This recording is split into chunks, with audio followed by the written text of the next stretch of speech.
Hepinize selamlar dostlarım. İznimin ikinci gününde yine priority'lere ayırdım. Hem ev hem iş vesaire derken aracımıza da vakit ayırıyoruz. Şimdi bugün size yine önemli bir çalışma yapmayı düşünüyorum. Herkesin gene sorduğu bir soru. G4 priority'lerimizde özellikle bir sorun olur. Belli bir zaman sonra bir sorun oluşur. Arabadan bakarsanız motorda, aküde hiçbir şey yok ama kontağı çevirdiğiniz zaman o meşhur tık sesini duymazsınız ve araç çalışmaz. Bu da main röle dediğimiz bir ana rölemiz var. Bundan kaynaklanıyor. Bu main rölenin daha zamanla içindeki lehimler gevşiyor ve iletmesi gereken, benzin pompasının iletmesi gereken hazır sinyalini gönderemediği için araç çalışmıyor. Biliyorsunuz araçlarımız elektronik araçlar, bu sinyali duymadan da bu çalışmayı yapmıyor. Şimdi ben size bu main rölenin yerini ve sökümünü göstereceğim. Onarımını nasıl yapacağımızı anlatacağım. Şimdi bu çalışmayı ufaktan gerçekleştirelim. Main rölenin nerede olduğunu ve bunu sökme çalışmalarını hep beraber yapalım. Evet dostlar, main röle için şöyle aracımızın alt kısımlarına doğru ilerlememiz gerekiyor. Şöyle girelim, ben size yerini onu göstereceğim. Evet arkadaşlar, bu main röle üzerinde çalışmak biraz alan sıkışık olduğu için zor. Soketimiz şu. Bunu çıkardım. Şuraya giriyordu. Bunu çıkardım öncelikle. Bunu çıkarak işe başlıyorsunuz. Şurada bir braket bunu tutuyor. Ya braketi çıkarmayı deneyin, tırnaklı bir şey, ya da şurada bakın iki tane tırnak var sağda ve solda. O tırnakları açıp röleyi içinden alın. Bu rölenin dış kutusu. Bundan işiniz yok. Bunu alın.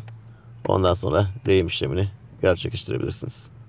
Şimdi ona uygun bakalım hangi yol daha kolay olacak. Onu izleyelim.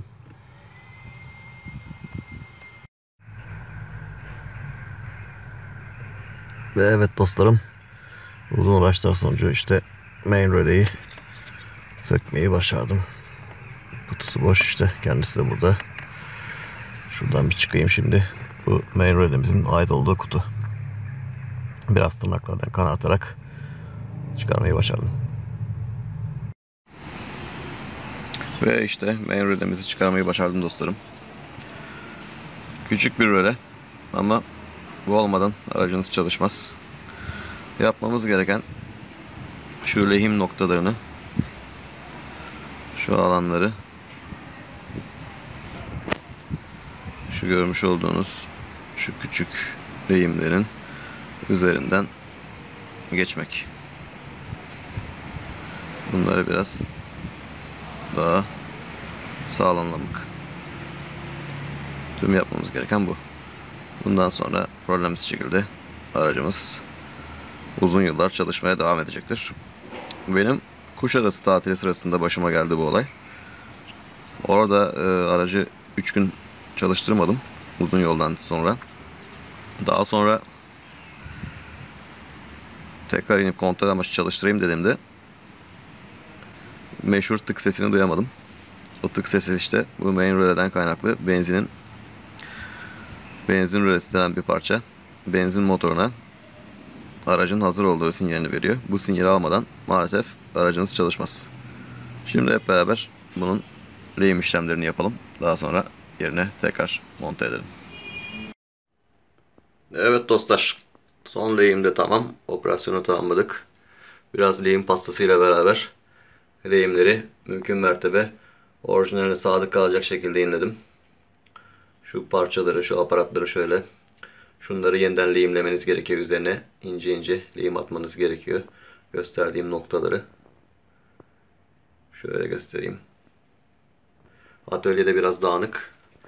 Malum bir elektronik ortam atölyesi. Bu da bizim avya takımımız, lehim takımımız vesaire. Şimdi bunu aracın üzerine tekrar monte edelim. Bir sonuca bakalım. Artık herhangi bir tutukluk yaşamayacağız.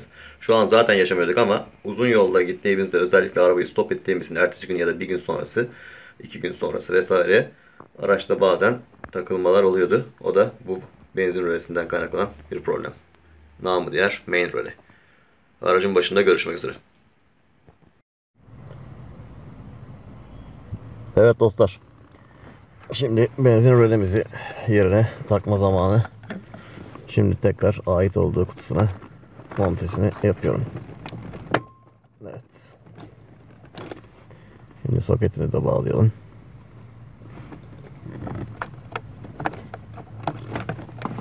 Evet. Tık sesini duyduk. Evet. Şöyle göstereyim. Rölemiz ait olduğu yerde.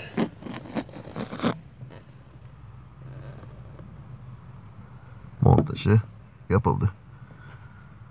Evet. Ben de burada bir yerdeyim.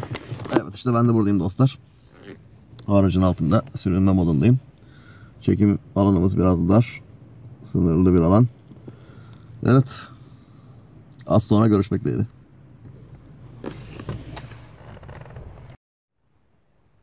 Evet dostlar, rölemiz yerine takıldı. Şimdi hep beraber şu güzel sesi bir dinleyelim. İşte müthiş, müthiş, müthiş gerçekten. Sıkıntısız bir benzin rölesi. Yani main röle.